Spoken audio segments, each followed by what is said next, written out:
What's up, YouTube? We got Doug Ritter RSK-MK1 G2 knife here. It's a mouthful of a title for a knife. It's a really good knife. It's a good everyday knife. Standard knife size for carry. Good profile. This guy actually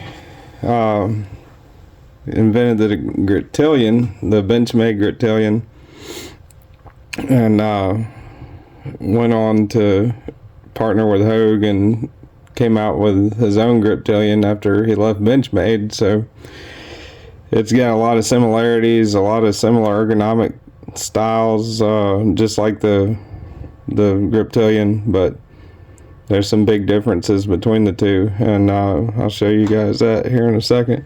We'll go ahead and do size comparisons between it and some other familiar knives. We got the Spyderco Paramilitary 2.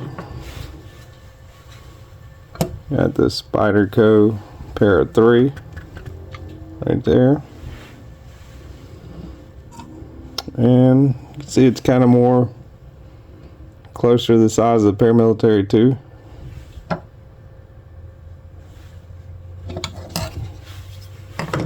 Also got, let's see what else I got here. Got the Stitch, Microtech Stitch.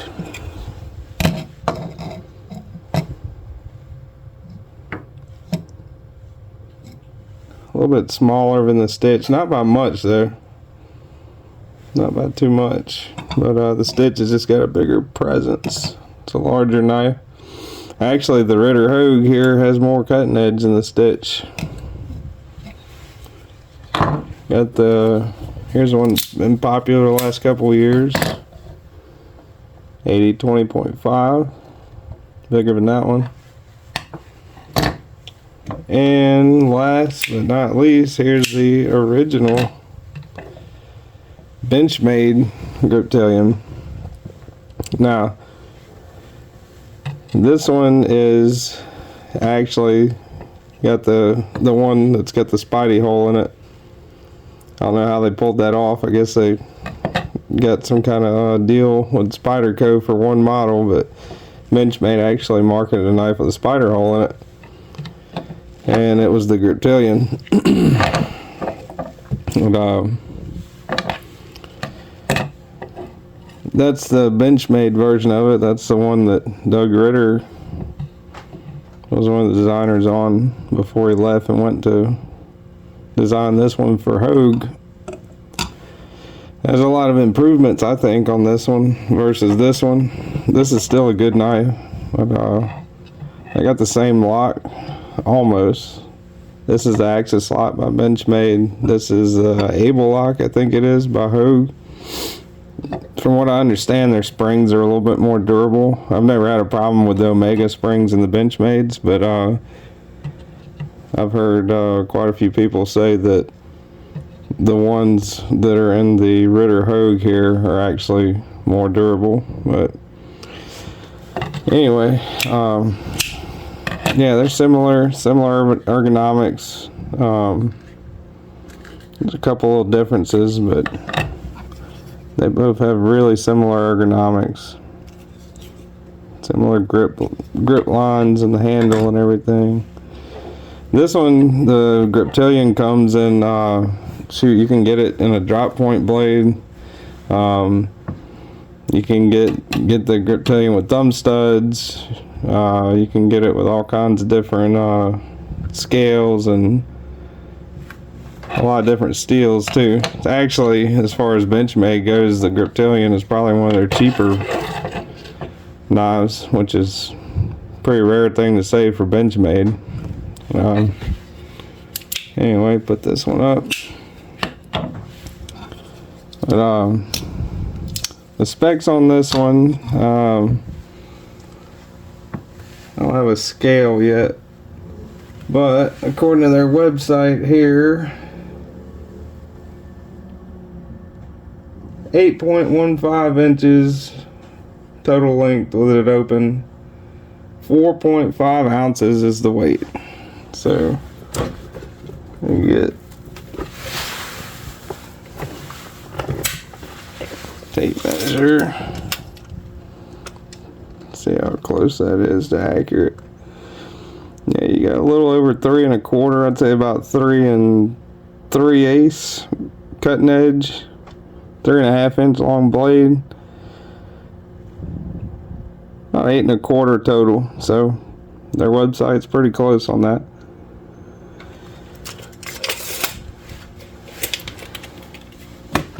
And pretty slicey little knife. Do the thickness.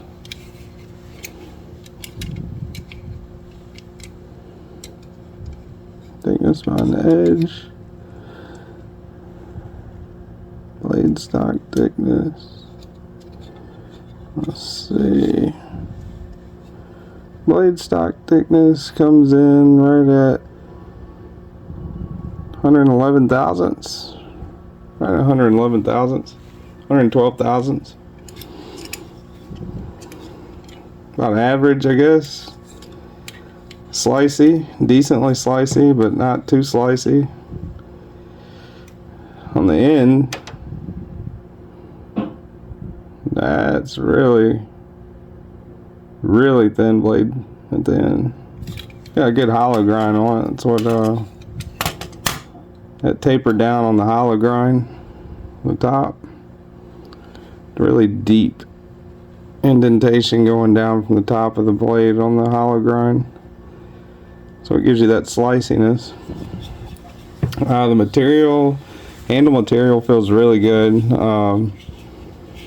It's not abrasive. It's not, you know, some G10 and some fiberglass reinforced nylon handles are more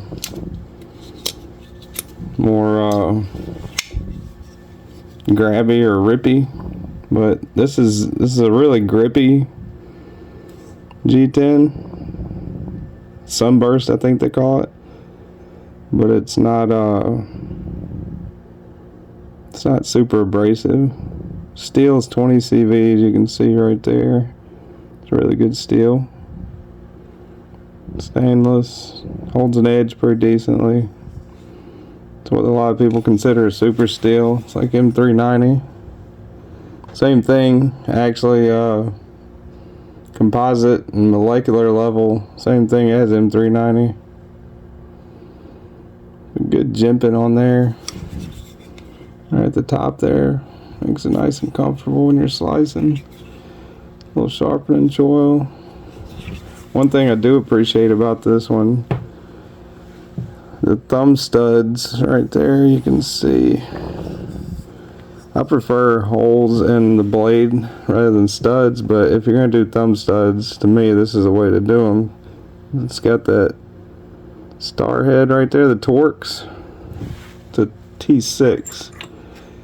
So if you want to sharpen it, you want to get that out the way, you can just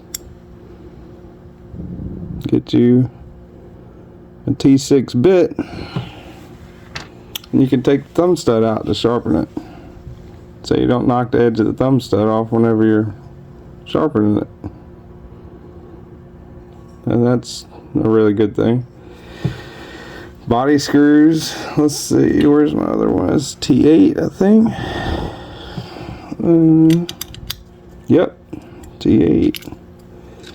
T8 all the way around body screws. Pocket clip. Even a pocket clip's a T8. That's really good. T6s strip out a lot. They're really small screws. T8s are preferable. T8 are bigger. The pivot is a T10, I believe. T10 right there. Yep. Pivot is a T10. It's awesome. Makes it a lot easier to take apart. Pretty deep carry clip there too, whenever you put it in your pocket. Now this thing's got, I've carried it a pretty good bit, so I'd like to think it's about as worn in as it can be. But I think I've got a super high tension Omega spring, or whatever kind of spring that is in there. The way that acts is that thing's constantly pulling at that bar. That's why this type of lock is called the crossbar lock. But when you pull that back like that, this blade rolls and that pops back. You can shut it. See how it acts with it. Watch the lock. Roll it into place right there. It's locked into place right there, and it can't go back up. But it seems to have a lot of extra tension on that spring, this one in particular. And it's not bad to open it and close it. But look, when I pull it back, it'll drop. But it will not drop shut. Now, whenever you go to drop it and get it to a certain point, it closes quick. A lot of tension on that spring, I think. But it's not bad. You can still very easily open and close it with one hand. It's just a little stiffer than some Spydercos or some other crossbar locks I'm used to.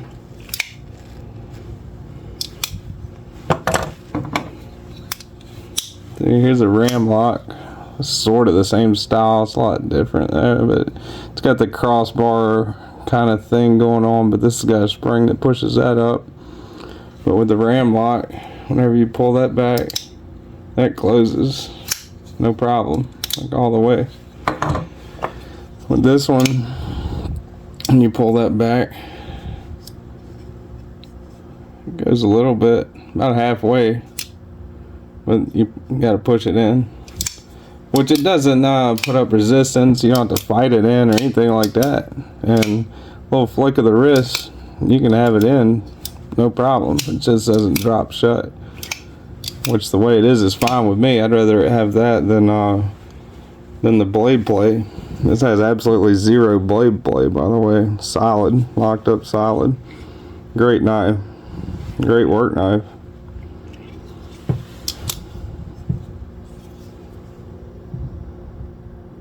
That is the Doug Ritter RSK-MK1.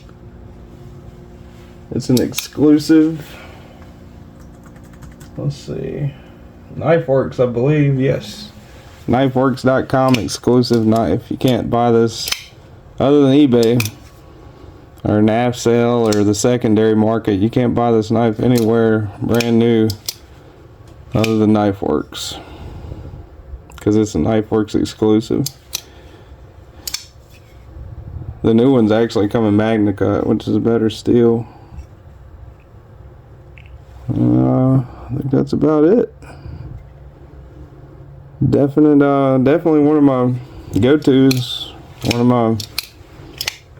of my go-to knives. I mean, it's simple, reliable, great design, great clip, perfect with the body screws being T8 and the pivot T10, clip screws T8, thumb studs are T10s.